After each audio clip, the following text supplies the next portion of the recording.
Oh, I think there's a lot of prejudice and unkindness and conflict in the world because there's a lot of fear. People fear other people and other religions. I think it's a lot to do with greed and money. There's so much competitiveness.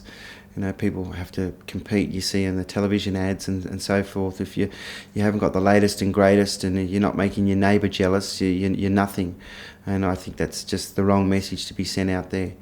And like I said before, the fear. I can tell you a little story. I knew this old lady for quite a few years actually, and we used to have lunch together every Saturday. I was a chef, and Saturday lunches were rather quiet, and just around closing time over lunchtime, I used to sit down and eat with this elderly lady, and we used to talk about the world and all different things. And I looked up to her as you know, an elder and a mentor.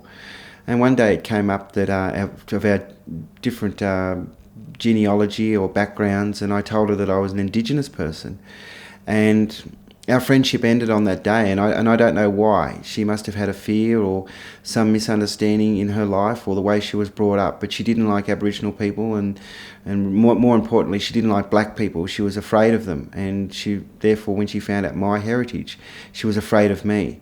And that confused me for many years. I was very angry at that old lady. I was just so hurt. But now, as I get older and I see fear in other people and the misunderstandings, I just look at it as another misunderstanding, and we don't know what hurt or what pain that she had went through. So who am I to judge her for her misunderstanding, and for me to get upset at her as just continuing the misunderstanding and the prejudice in another form. So I've got to have forgiveness in my heart and just send out love to her. So I think that's what we all should do.